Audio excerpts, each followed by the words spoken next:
Ibnu Utsaimin, ulama Wahabi, di sini justru malah menyampaikan sesuatu yang ada dasar syariatnya, kemudian dasar syariat yang sudah ada itu dirubah, ia laksanakan tidak seperti itu. Walaupun sholat subuh itu diperintahkan, tapi melaksanakannya tidak seperti yang diperintahkan. Itulah yang disebut dengan bid'ah. Wa man shoma yaumal id, dan orang yang berpuasa di hari raya Assalamualaikum Idul Fitri warahmatullahi wabarakatuh. Alhamdulillahi rabbil alamin, wa bihi nasta'in wa ala umuri dunya waddin, wassalatu wassalamu ala sayyidil anbiya'i wal mursalin wa ala alihi wa ashabi ajma'in. Rabbi shrah li sadri wa yassir li amri wa hlul 'uqdatam min lisani yafqahu qawli, amma ba'du. Bapak Ibu hadirin jamaah sholat subuh Masjid Nurul Hasanah yang dirahmati Allah.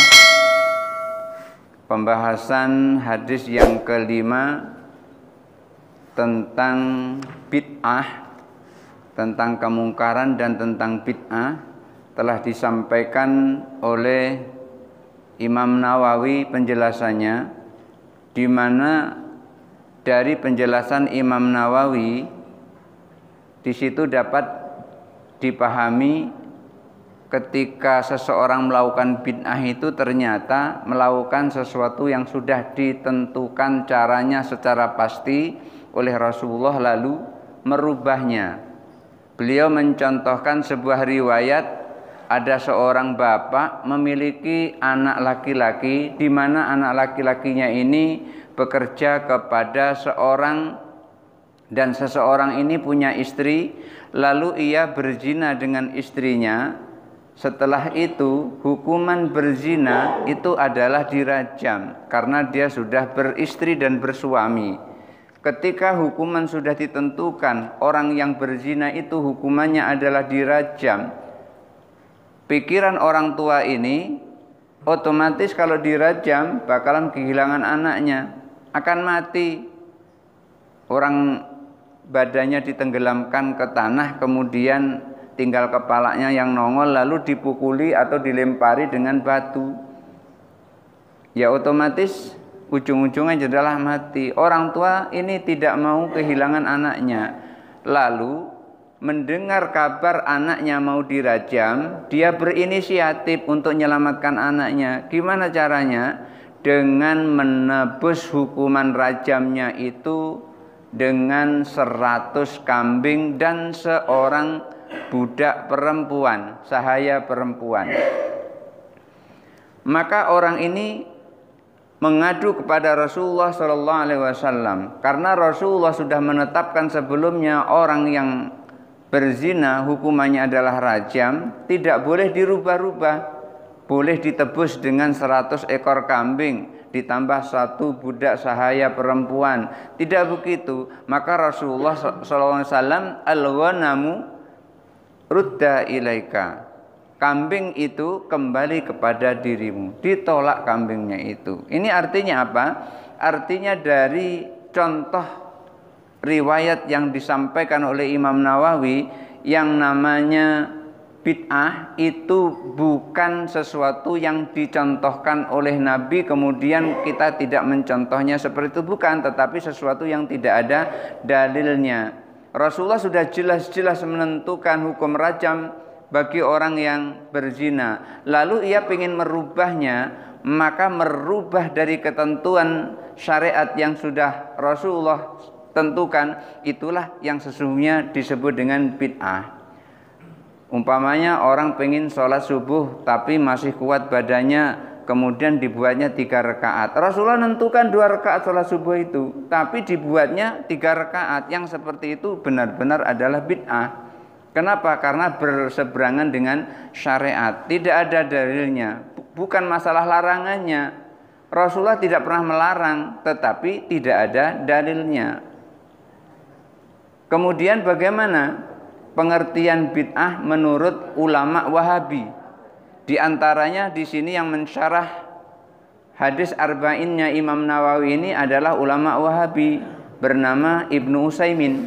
Lalu bagaimana kata beliau supaya kita sama-sama tahu dan orang-orang Wahabi yang ada di Indonesia ini juga tahu apa sesungguhnya? Qala Syekh Ibnu Utsaimin berkata, hadzal hadisu qalal ulama, hadis ini menurut para ulama innahu mizanu dhahiril a'mal. Hadis kullu bid'atin dhalalah man ahdasa itu, hadis man ahdasa fi amrina hadza ma laisa minhu fahuwa raddun. Hadis ini menurut ulama kata Syekh Ibnu Utsaimin innahu mizanu dhahiril a'mal, ini adalah barometer dhahirnya amal. Berarti kalau ada barometer dhahirnya amal, ada juga barometer batinnya amal. Di dalam kolab kita, di dalam hati kita ada barometernya, di dalam gerakan badan kita juga ada barometernya.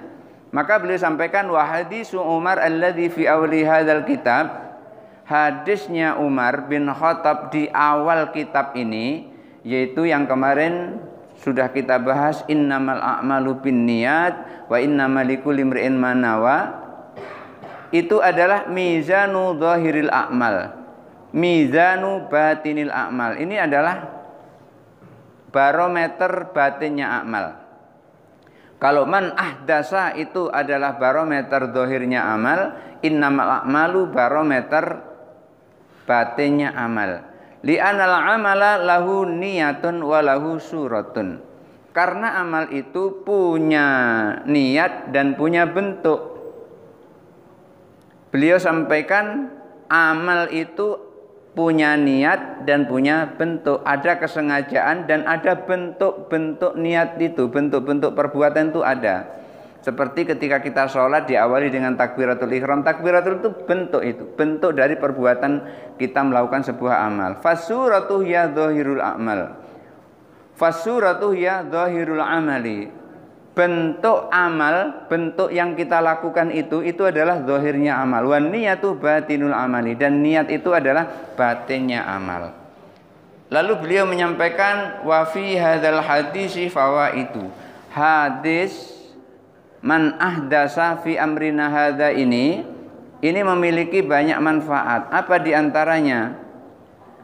Anna man ahdatsa fi hadzal amri, siapa orang yang mengada-ngada di dalam masalah ini, ay al-Islam, maksudnya adalah agama Islam, ma laisa minhu, yang tidak ada dasarnya, yang tidak ada dalilnya, yang tidak bisa diambil dari Al-Quran, diambil dari hadis, enggak ada dasarnya, enggak ada landasannya, fa huwa mardudun, maka amalnya itu akan ditolak alaihi, atas orang yang melakukan amal itu.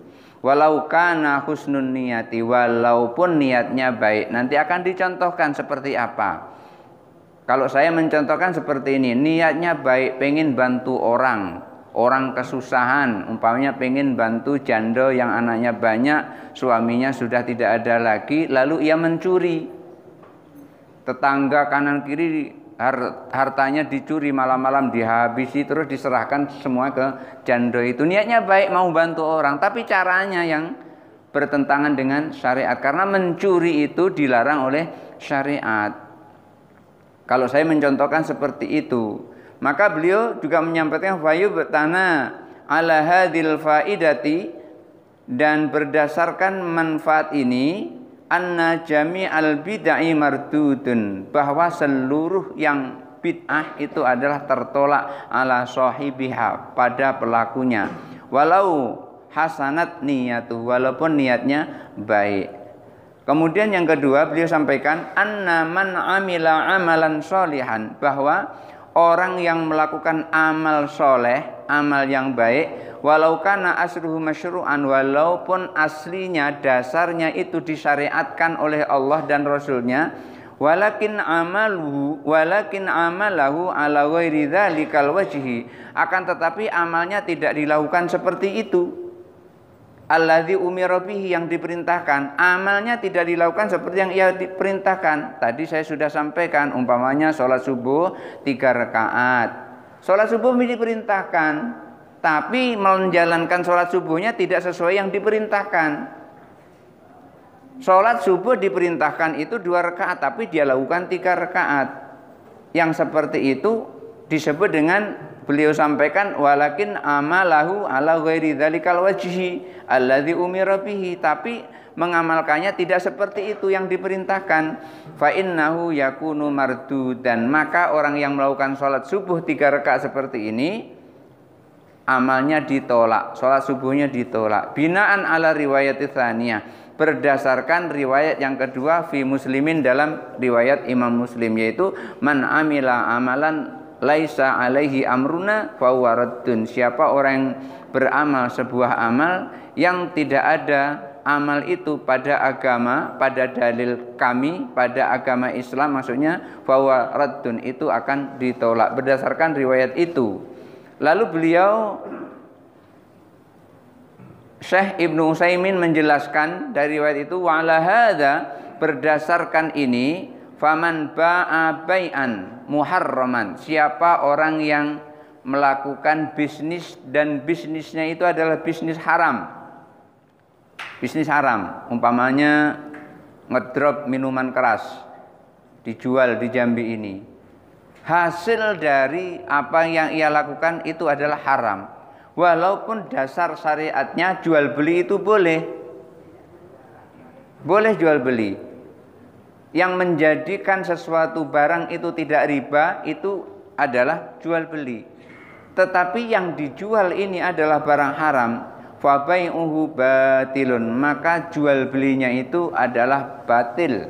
Jual belinya itu tidak sah. Jual belinya itu termasuk bagian daripada bid'ah. Kenapa? Karena ketentuan yang ditentukan oleh Rasulullah itu jual beli adalah barang yang haram, yang bukan yang haram, barang yang ada manfaatnya. Ketika barang itu ada manfaatnya, boleh dijual belikan, manfaat untuk umum, bukan manfaat untuk tertentu. Umpamanya begini, ada orang jual barang-barang yang seperti narkotika, bisa jadi jual belinya itu bisa haram juga bisa halal, tergantung kepada siapa menjualnya. Kalau dijual kepada masyarakat umum, sudah barang tentu sudah jelas itu adalah haram, karena akan digunakan tidak sesuai dengan kegunaannya. Akan tetapi ketika dijual ke bagian-bagian kesehatan yang mereka mampu membuat barang-barang itu untuk kemaslahatan, maka itu tidak masalah. Maka tergantung siapa yang diajak. Yang jelas ketika itu manfaatnya tidak ada, lebih banyak madaratnya, maka itu adalah haram. Maka sesuatu yang diharamkan oleh Allah itu jelas ada madaratnya. Seperti khamr itu dilarang oleh Allah. Jelas khamr ketika dikonsumsi seseorang itu akan banyak madaratnya daripada manfaatnya, sehingga dia lupa siapa di sekitarnya, bahkan dia lupa siapa dirinya.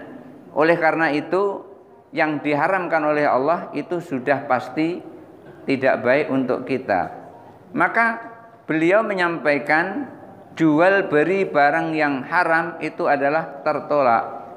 Beliau juga mencontohkan lagi, waman shalla sholata tatawwu bi ghairi sababin, dan siapa orang yang melakukan sholat tatawwu, sholat sunnah, tanpa ada sebab, fi waktin nahyi, di waktu yang dilarang, fa sholatu batilatun, maka sholatnya juga ditolak oleh Allah, sholatnya tidak sah.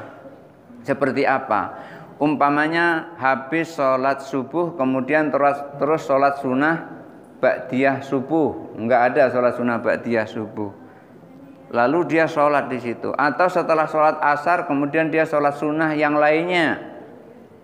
Itu waktu-waktu yang dilarang, karena waktu yang dilarang itu ada 5. Di dalam riwayat Imam Muslim, waktu yang dilarang itu ada 5. Yang pertama, setelah sholat subuh. Pada saat sholat subuh, setelah itu kita nggak boleh melakukan sholat sunnah, zikir saja, jangan sholat sunnah. Maka tadi di sini nggak ada kan sholat, habis sholat subuh kita ini sholat sunnah, ada yang sholat sunnah? Nggak ada kan? Tidak ada. Karena waktu yang dilarang itu untuk melakukan sholat sunnah. Tapi kalau zikir tidak apa-apa. Kemudian yang kedua, pas matahari terbit.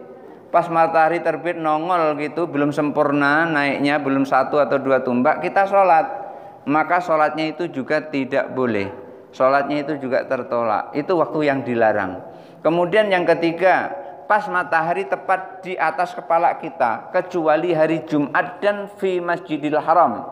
Kecuali hari Jumat dan di Masjidil Haram. Itu tidak apa-apa kalau hari Jumat di Masjidil Haram. Tapi selain hari Jumat, pas matahari tepat di atas kepala, belum zawal, belum tergelincir ke arah barat, masih tengah-tengah kurang lebih sekitar 7 menit, maka pada saat itu dilarang kita melakukan sholat sunnah. Jangan melakukan sholat sunnah.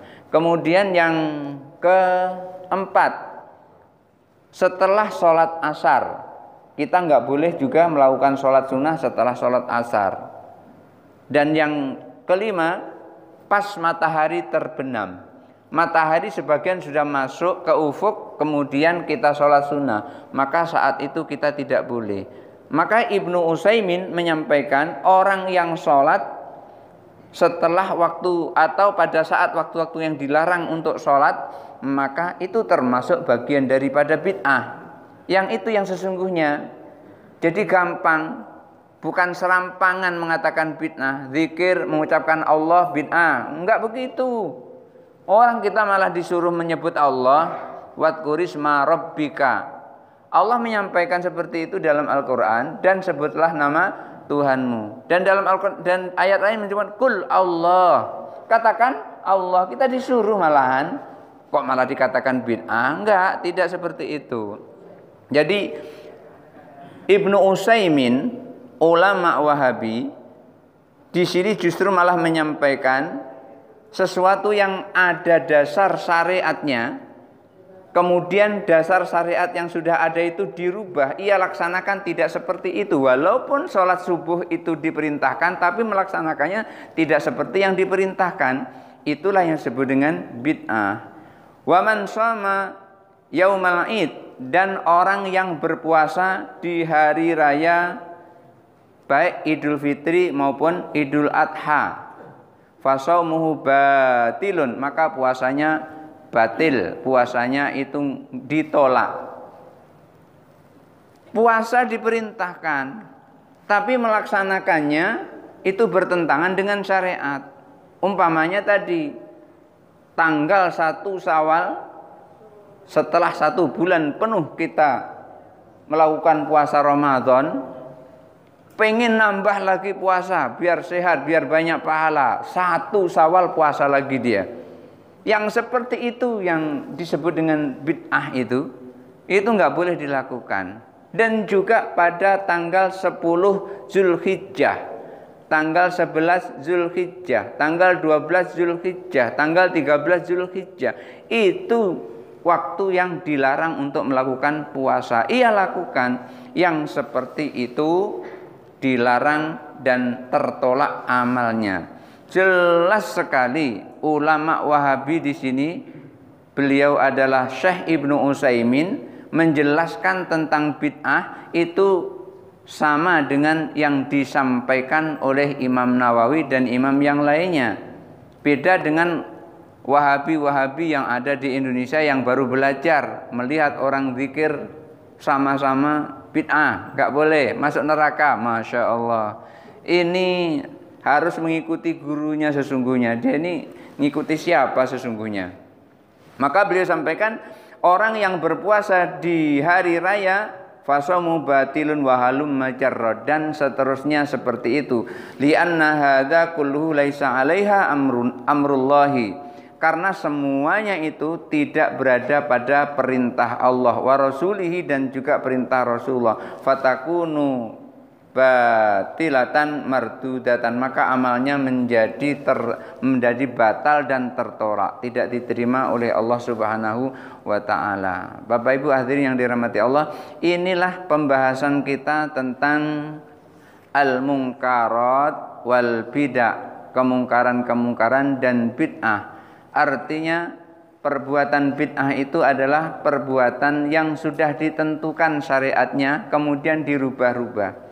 Akan tetapi kalau caranya belum ditentukan, kita lakukan, itu bagaimanapun cara melakukannya kita selama tidak bertentangan dengan syariat, tidak bertentangan dengan larangan, maka tidak jadi masalah.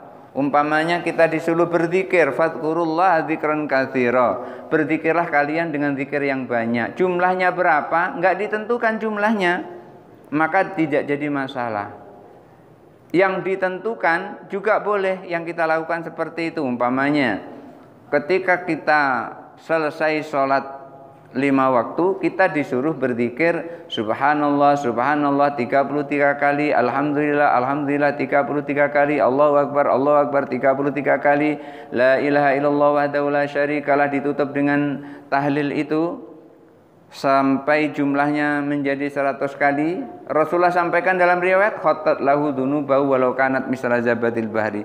Dosa-dosanya diampuni oleh Allah walaupun dosa itu sebanyak buih yang ada di lautan. Kalau sudah ada ketentuan seperti itu untuk memperoleh khattat lahu dzunubahu walau kanat misla zabatil bahri, kita melakukannya seperti itu karena sudah ditentukan. Lalu gimana kalau berlebih, tidak sengaja dilebihkan? Ya enggak apa-apa, namanya juga tidak sengaja. Niat kita kan 33, ternyata 34. Niat kita 33, ternyata kelewat saking asiknya 40 loh, kok kelewat tangan ini? Enggak masalah. Kenapa? Karena itu tidak disengaja. Tapi ketika zikir yang tidak ditentukan, yang penting berzikir. Apakah zikirnya ya Ghaniyu ya Hamid atau ya Hayyu ya Qayyum, tidak ditentukan zikir itu. Maka boleh juga kita menentukan sendiri zikir itu, mengkhususkan sendiri, karena mengkhususkan sebuah zikir itu juga boleh karena kita senang kepada zikir itu. Umpamanya Ibnu Taimiyah yang menjadi rujukan ulama Wahabi, beliau itu selalu mengamalkan ketika selesai azan subuh, beliau mewiridkan ya Hayyu ya Qayyum la ilaha illa anta, ya Hayyu ya Qayyum la ilaha illa anta, ya Hayyu ya Qayyum la ilaha illa anta 40 kali. Setelah azan subuh sampai qomat 40 kali. Apa terkejar? Sangat terkejar. Kita sholat sunnah dulu, kemudian berzikir itu sebelum qomat, terkejar 40 kali. Beliau sampaikan pengalaman yang beliau rasakan. Siapa orang yang berzikir ya Hayyu ya Qayyum 40 kali setelah azan subuh sampai qomat sholat subuh, maka Allah akan hidupkan hati orang itu. Itu yang beliau rasakan seperti itu. Beliau mengalami setelah berzikir itu hatinya dihidupkan oleh Allah Subhanahu wa ta'ala. Makanya beliau terakhir itu masuk ke dunia tasawuf. Terakhir di penghujung hidupnya. Itulah disebut dengan al-a'malu bil khawatimi. Sudah kita bahas kemarin. Amal itu tergantung penutupnya. Kalau penutupnya indah, maka seluruhnya menjadi indah. Tapi sebaliknya, kalau penutupnya su'ul khotimah, maka yang lain akan sia-sia saja.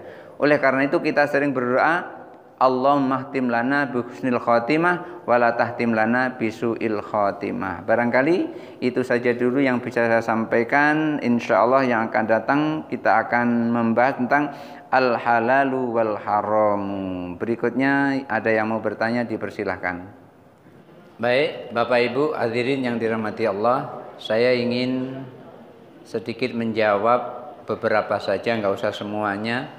Seperti tadi yang terakhir disampaikan oleh ibu-ibu, bahwasanya ketika kita melakukan kesalahan di dalam sholat seperti tadi itu, ketika seseorang melakukan kesalahan dalam sholat, itu sholatnya tidak batal karena tidak tahu.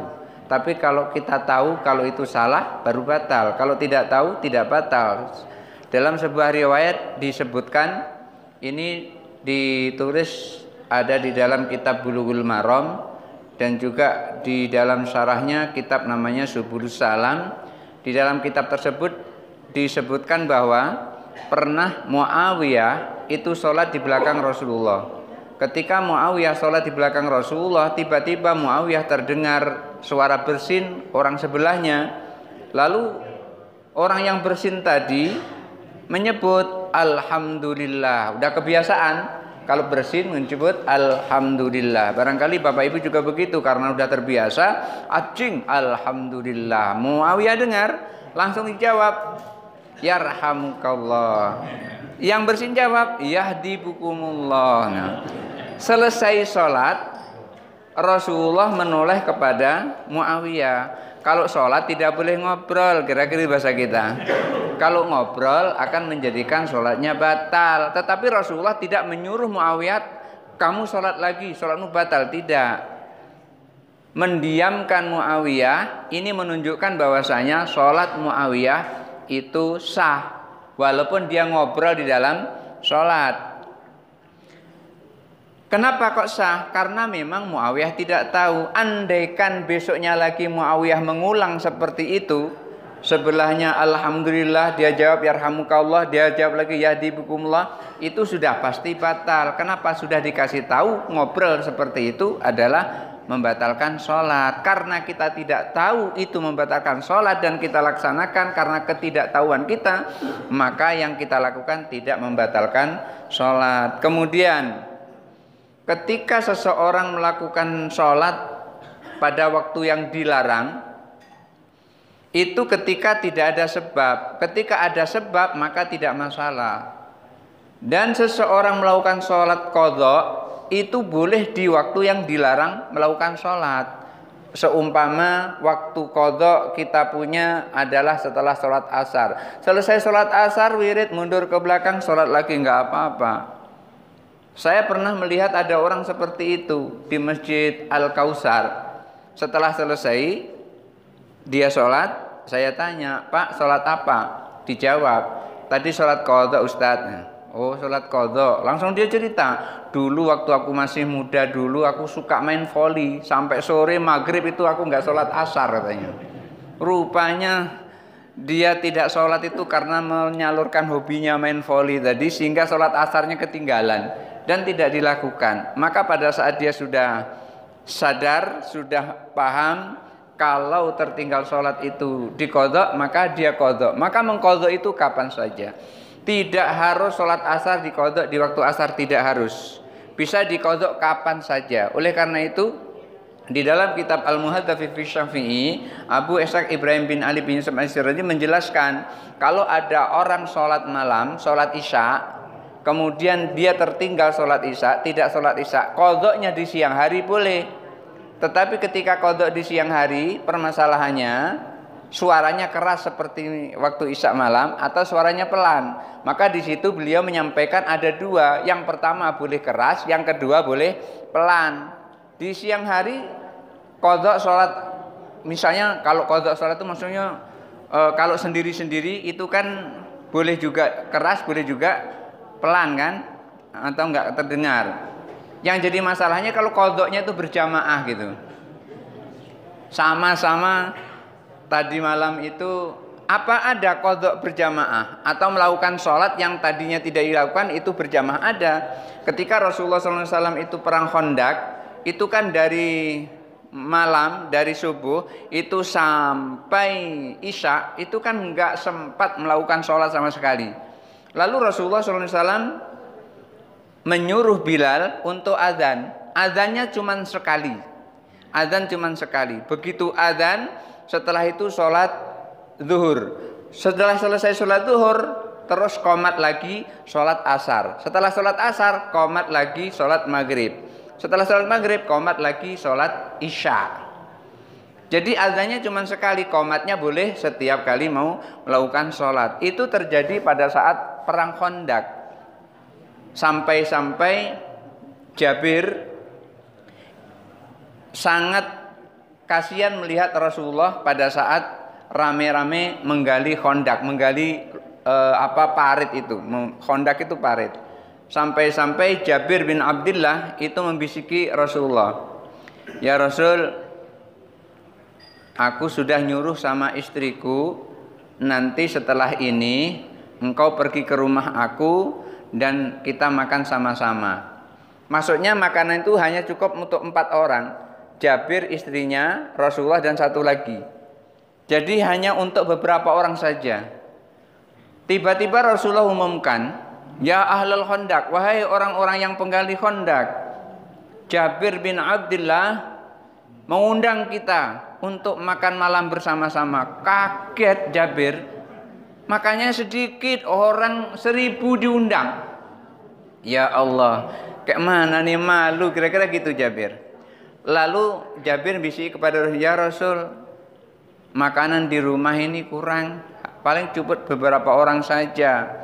Apa kata Rasulullah? Jabir, tenang saja, aku pesan nanti makanan itu jangan engkau buka sebelum aku membukanya. Lalu setelah datang ke rumah Jabir, Rasulullah membuka makanan itu, dibacakan Bismillahirrahmanirrahim, kemudian ditiupkan bismillah itu kepada makanan yang sudah dibuat oleh istri Jabir tadi. Cuman beberapa gandum dan 1 kambing. 1 kambing, masyarakat atau tentara yang datang ke situ jumlahnya 1000-an. 1 kambing dimakan orang 1000. Ini makanannya nggak umum seperti kita. Kalau kita kambing kan dagingnya untuk lauk. Kalau di sana tuh nasinya untuk lauk, bukan dagingnya untuk lauk kalau di sana. Akhirnya diperintahkan oleh Rasulullah yang ngambil, setelah ngambil langsung ditutup. Setelah ngambil langsung ditutup. Jadi 1 ngambil, selesai ngambil ditutup. 1 ngambil, selesai ngambil ditutup. Begitu seterusnya. Sampai pasukan itu habis, terakhir yang punya rumah. Jabir, coba kamu buka. Kaget, sekaget-kagetnya Jabir. Dibuka makanannya masih utuh seperti semula. Itu termasuk salah satu dari mukjizat yang dimiliki oleh Rasulullah Shallallahu Alaihi Wasallam. Barangkali itu saja dulu yang bisa saya sampaikan untuk pagi ini. Mudah-mudahan ada manfaatnya. Hadanallahu wa iyyakum ajma'in. Wallahu muwaffiq ila aqwamit thoriq. Wassalamualaikum warahmatullahi wabarakatuh.